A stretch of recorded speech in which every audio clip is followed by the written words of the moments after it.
1 second লাগবে। একটা community যখন জোট বাঁধে না, ঘিরে ফেললে 1 সেকেন্ডে দেবে একদম 12টা বাজিয়ে। আমরা আছি বলে না আপনারা সবাই ভালো আছেন,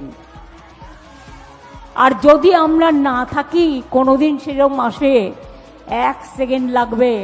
একটা কমিউনিটি যখন জোট বাঁধে না, ঘিরে ফেললে 1 সেকেন্ডে দেবে একদম 12টা বাজিয়ে।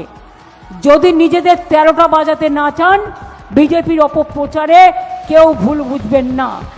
শুনে অবাক লাগছে? না, অবাক হবেন না। গত রবিবার ধর্মতলার ধর্ণা মঞ্চে দাঁড়িয়ে ঠিক এই ভাষণেই কার্যত হিন্দুদের প্রকাশ্যে হুমকি দিয়েছিলেন মমতা বন্দ্যোপাধ্যায়। হিন্দুদের ওপর ঝাঁপিয়ে পড়লে তার প্রশাসন যে কোনো পদক্ষেপ করবে না, সেই বার্তা দিয়েছিলেন তার ভোট ব্যাংককে। আর মমতার সেই বার্তার পর 24 ঘন্টা কাটতে না কাটতে 12টা বেজে গেল তৃণমূলেরই এক নেতার। মমতার হুমকি ফ্র্যাঙ্কেনস্টাইন হল বীরভূম জেলা তৃণমূলের কোর কমিটির আহ্বায়ক অনুব্রত মণ্ডলের কাছে। রাতারাতি তার ছবি সরিয়ে পার্টি অফিসের সামনে লাগানো হল জেলা সভাধিপতি কাজল শেখের ছবি। 1 মিনিটের মধ্যে না হলেও 24 ঘন্টার মধ্যে অনুব্রতর 12টা বাজালো মাননীয়ার একটা কমিউনিটি। ঘটনা বোলপুরের লায়েক বাজারের। সেখানে 200 মিটার দূরে রয়েছে তৃণমূলের 2টি পার্টি অফিস। একটি পার্টি অফিসের সামনে ছিল অনুব্রতর ছবি, অন্যটির সামনে ছবি ছিল কাজল শেখের। সোমবার রাতে এমনটাই দেখে ঘুমাতে গিয়েছিলেন স্থানীয় বাসিন্দারা, কিন্তু মঙ্গলবার সকালে উঠে সবার চক্ষু চড়গাছ।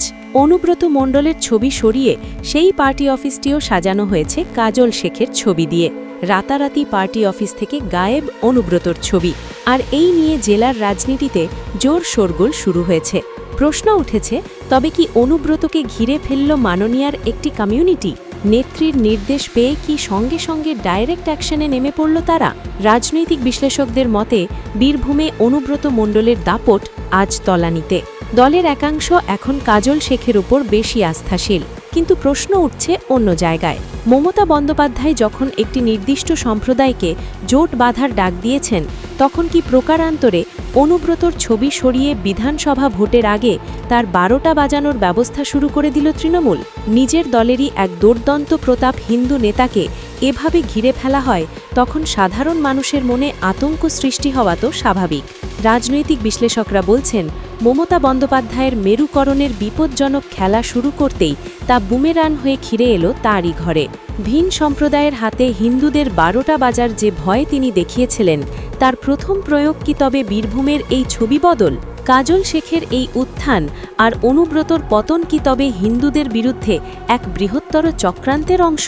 বাংলার মানুষ আজ দেখছে কিভাবে ক্ষমতার লোভে নিজের দলেরই হিন্দু নেতাদের অস্তিত্ব বিপন্ন করছেন নেত্রী। এই অস্থির রাজনীতি কি তবে বাংলার ভবিষ্যৎকে আরও অন্ধকারে ঠেলে দেবে? আপনাদের মতামত কমেন্টে জানান। সাবস্ক্রাইব করুন আমাদের চ্যানেল। ব্যুরো রিপোর্ট, মাধ্যম। जब राष्ट्र का नेतृत्व नारी शक्ति पर विश्वास करता है और राज्य की सरकार उस विश्वास को जमीन पर उतारती है, तब बदलाव इतिहास बन जाता है। प्रधानमंत्री नरेंद्र मोदी का स्पष्ट विजन महिला सम्मान, महिला सुरक्षा और महिला स्वावलंबन, और उस विजन को मिशन में बदलने वाला नेतृत्व मुख्यमंत्री डॉक्टर मोहन यादव। मध्य प्रदेश में महिलाओं और बेटियों की शिक्षा, स्वास्थ्य, सुरक्षा और आत्मनिर्भरता राज्य सरकार की सर्वोच्च प्राथमिकता। 1.27 करोड़ लाडली बहनों को 36,881 करोड़ रुपए से अधिक की सहायता। 25 लाख बहनों को 450 रुपए में गैस सिलेंडर। 79 लाख महिलाओं को उज्ज्वला योजना से धुएं से मुक्ति और स्वस्थ जीवन। लाडली लक्ष्मी योजना 12 लाख बालिकाओं को 665 करोड़ रुपए की छात्रवृत्ति। बेटियों के सपनों को पंख।